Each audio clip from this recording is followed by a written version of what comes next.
آج سے 1400 سال پہلے محمد صلی اللہ علیہ وسلم کا ایک ایسا واقعہ جس کو لے کر آج پوری دنیا میں غیر مسلمانوں کے اندر اختلاف ہے۔ اس کے علاوہ اس ٹائم کا سب سے بڑا سپر پاور بادشاہ برجن امپائر کا بادشاہ ہیراکلیس، انہوں نے بھی چاند کو 2 حصوں سے منقسم ہونے کی نشانی دیکھا تھا۔ آج بھی اس چاند کے نشانی کے اوپر غیر مسلمانوں کے اندر اختلاف ہے۔ یہ آپ صلی اللہ علیہ وسلم کی ایک بہترین معجزہ تھی، لیکن یہ ایک قیامت کی نشانی بھی ہے۔ یہ آپ صلی اللہ علیہ وسلم کی ایک بہترین اور ایک فیمس معجزہ شق القمر، اس کو لے کر آج پوری دنیا میں غیر مسلمانوں کے اندر اختلاف ہے۔ ڈونٹ وری، یہ واقعہ رسول اللہ صلی اللہ علیہ وسلم کے دور میں ہجرت کے کچھ ہی عرصہ پہلے ہوا تھا۔ حدیث میں اس کا ذکر ایسے آیا ہے کہ رسول اللہ صلی اللہ علیہ وسلم کے پاس کچھ یہودی اور غیر مسلم آئے تھے اور آپ صلی اللہ علیہ وسلم کو کہا، اس میں ابو جہل بھی شامل تھے، اور آ کر ابو جہل نے کہا، محمد اگر تم ہمیں کچھ معجزہ دکھاؤ گے یا پھر اس چاند کو 2 ٹکڑوں میں منقسم کر کے دکھاؤ گے، پھر ہم یقین کر لیں گے کہ تم اللہ کی آخری نبی ہو۔ پھر آپ صلی اللہ علیہ وسلم نے آسمان کی طرف دیکھا اور جبرائیل علیہ السلام نے آ کر کہا، یا رسول اللہ آپ اپنی انگلی کے دوارا چاند کی طرف اشارہ کیجئے، چاند 2 ٹکڑوں میں منقسم ہو جائے گا۔ پھر آپ صلی اللہ علیہ وسلم نے چاند کی طرف 2 انگلیوں کی طرح اشارہ کیا اور جو ہونا تھا وہی ہوا، چاند 2 ٹکڑوں میں منقسم ہو گیا۔ قرآن کی سورہ قمر میں اللہ فرمائے کہ بسم اللہ الرحمن الرحیم، اقتربت الساعۃ وانشق القمر، قیامت قریب آ چکا ہے اور چاند 2 ٹکڑوں میں منقسم ہو چکا ہے۔ لیکن ایک منٹ، یہاں پر تو پہلے لکھا یہ ہے کہ قیامت قریب آ چکا ہے، اس کے بعد تو یہ لکھا ہے کہ چاند 2 ٹکڑوں میں منقسم ہو چکا ہے، بیچ سے پھٹ چکا ہے۔ لیکن یہاں پر قیامت سے کیا تعلق ہے؟ وہ محمد صلی اللہ علیہ وسلم، کیونکہ محمد صلی اللہ علیہ وسلم قیامت کی ایک پہلی نشانی ہے۔ اور ایک حدیث میں رسول اللہ صلی اللہ علیہ وسلم کے اس بات کا ذکر کیا ہوا ہے کہ رسول اللہ صلی اللہ علیہ وسلم نے ایک دن فرمایا تھا کہ میرے اور قیامت کے بیچ 2 انگلیوں کے بیچ کے برابر ہے۔ رسول اللہ صلی اللہ علیہ وسلم نے ایک دن فرمایا تھا، مجھے نبوت ملا، یہ ایک قیامت کی نشانی ہے، اور چاند 2 ٹکڑوں میں منقسم ہو گیا، یہ بھی ایک قیامت کی نشانی ہے۔ اس کے علاوہ اور بھی قیامت کی نشانی ہے جو رسول اللہ صلی اللہ علیہ وسلم نے فرمایا تھا، جیسے کہ امام مہدی آئے گا، دجال آئے گا، عیسیٰ ابن مریم آئے گا، ایک دن سورج کا مغرب سے تعلق ہوگا۔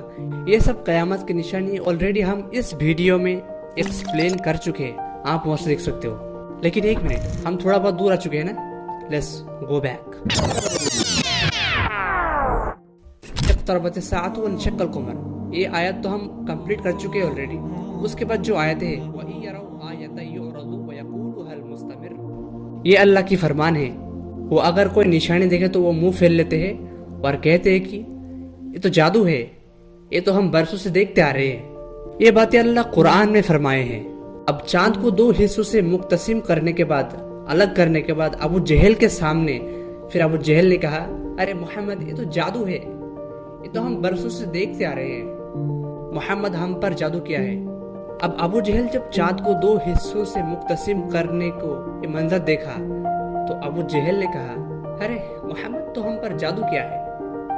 پھر ابو جہل نے کیا کہا بتائیں آپ کو؟ دیکھو میں یقین سے کہہ سکتا ہوں یہ بات ان لوگ ہی بتا سکتے ہیں جو چاند کو اس رات دوسری جگہوں سے دیکھنے والوں ہی بتا سکتے ہیں۔ پھر ابو جہل کے باتوں پر وہاں کھڑے سارے اس بات پر راضی ہو گئے۔ پھر ایک دن بعد ایک قافلہ اپنی کاروبار ختم کر کے مکہ پہنچا، اور یہ لوگ ان لوگوں کے پاس گیا اور پوچھا، کیا تم لوگ کل رات چاند کو 2 ٹکڑوں میں منکسر ہوتے ہوئے دیکھا؟ پھر وہ لوگوں نے کہا، ہاں ہم نے دیکھا، ہم نے سوچا کہ کوئی کچھ ہوگا، لیکن ہاں ہم نے دیکھا، اپنی آنکھوں سے دیکھا۔ پھر ابو جہل نے کیا کہا؟ ابو جہل نے کہا، اب سمجھ میں آیا، محمد پوری دنیا کے لوگوں کے اوپر جادو کیا تھا، نعوذ باللہ۔ پھر اس کے بعد جو یہودی وہاں پر موجود تھے وہ سارے آپ صلی اللہ علیہ وسلم کے پاس ہاتھوں پر ہاتھ رکھ کر اسلام قبول کر لیا۔ لیکن آخر یہودی ہی کیوں؟ کیونکہ یہودیوں کی کتاب تورات میں بہت سال پہلے سے لکھا ہے کہ بہت جلد عرب میں ایک پیغمبر آئے گا، اور یہودیوں کو بہت اچھی طرح پتہ تھا جب بھی مکہ والوں سے کوئی لڑائی ہوتی تھی تو تب یہودی کہتے تھے، جب ہمارے پیغمبر آئے گا تو ہم تم سب لوگوں کو دیکھ لیں گے۔ جیسے کہ آج ہمارے مسلمانوں کے حالات دیکھیے، ہم مسلمان لوگ اتنا کمزور ہو چکے ہیں کہ آج دنیا کے اندر مسلمانوں کے اوپر اتنا ظلم جہاں پر بھی ہو رہا ہے، ہم کچھ بھی نہیں کر سکتے، ایک آواز بھی اٹھا نہیں سکتے، کیونکہ مسلمان ہم خود کی وجہ سے ہم کمزور ہو چکے ہیں، اور ہم یہ سوچتے ہیں کہ صلی اللہ علیہ وسلم دوبارہ آئے گا اور دوبارہ سے اسلامی خلافت ہوگا۔ اسی طرح سے یہودی بھی سوچتے تھے، لیکن عیسیٰ علیہ السلام ان کے پاس آئے تھے۔ عیسیٰ علیہ السلام کو نہ ماننے سے ان کو بہت گالی دیا، ان کو بہت برا والا کہا، ایون عیسیٰ علیہ السلام کو مارنے کی بھی کوشش کی، لیکن اللہ نے عیسیٰ علیہ السلام کو ان کے پاس اٹھا لیا۔ اور آف کورس اس چاند کی قیامت کی نشانی کے بعد بہت سارے یہودی جو مکہ میں رہتا تھا، وہ سب آپ صلی اللہ علیہ وسلم کے ہاتھوں پر ہاتھ رکھ کر اسلام قبول کر لیا۔ اس کے علاوہ جو یہودی عرب میں رہتے تھے، وہ یہودیوں کو جب پتہ چلا کہ مکہ کے اندر ایک پیغمبر آ چکا ہے، تو وہ یہودی آپ صلی اللہ علیہ وسلم کو پیغمبر ماننے سے انکار کر دیا، کیونکہ محمد صلی اللہ علیہ وسلم تو عربی میں سے تھے۔ پھر ان یہودیوں نے کہا یہ پیغمبر تو عربی میں سے ہے، یہ ہمارا پیغمبر ہو ہی نہیں سکتا۔ پھر محمد صلی اللہ علیہ وسلم کو پیغمبر ماننے سے انکار کر دیا۔ صرف انکار ہی نہیں کیا، بلکہ محمد صلی اللہ علیہ وسلم کو بھی نقصان پہنچانے کی بہت کوشش کی۔ تو ہمیں اس آیت سے اتنا کچھ ملا، لیکن ایک منٹ، ہم پھر سے بہت دور آ چکے ہیں نا۔ پھر جب چاند دو ٹکڑوں میں منکسر ہو گیا، اب ایک سوال کہ اس کو دور دور سے دیکھا کون؟ وی آل نو دیٹ، ہم سب تو جانتے ہیں کہ پورے دنیا میں سب جگہ پر ایک ٹائم نہیں ہوتا، کہاں پر دن ہوتا ہے، کہاں پر رات ہوتا ہے، کہاں پر شام ہوتا ہے، ایسا۔ تو اس ٹائم پر کہاں کہاں رات تھا، کہاں کہاں دن تھا، کسی بھی جگہ پر شام تھا، ایسا تھا۔ تو یہ منظر اس زمانے کا ایک راجہ جس کا نام تھا چکرورتی فرماس، وہ ایک غیر مسلم تھا، انہوں نے ایسا منظر دیکھا تھا کہ چاند الگ ہو کر واپس سے جڑ جانا، ایسا منظر انہوں نے دیکھا تھا۔ پھر ان کو جب بعد میں اس کے بارے میں پتہ چلا تو وہ اسلام قبول کر لیا، اللہ عالم۔ اور مجھے ریسرچ کرنے کے بعد ملا ورجن ایمپائر کا بادشاہ ہیراکلیس، انہوں نے بھی ایسا منظر دیکھا تھا، چاند کا ایسا منظر انہوں نے بھی دیکھا تھا۔ اور آج کے زمانے میں اس معجزہ کو مسلم سائنٹسٹ بھی اس بات کو مانتے ہیں، اللہ عالم۔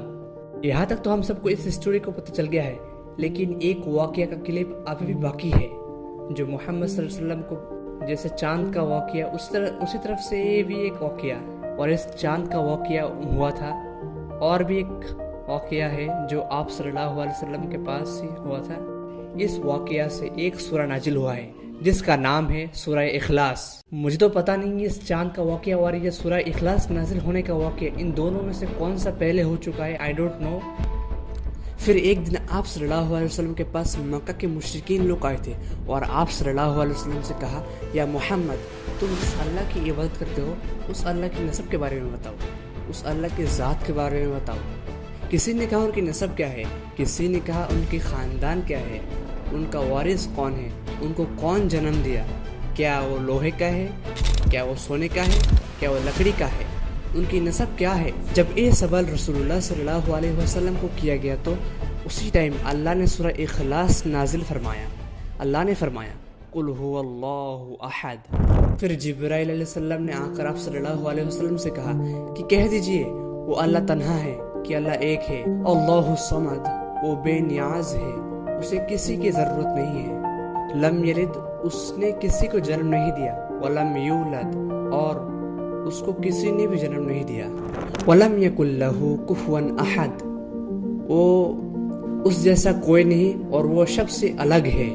ہمیں ان دو آیات سے اتنا کچھ ملا، سورہ قمر کے ان دو آیات سے ہمیں اتنا کچھ ملا۔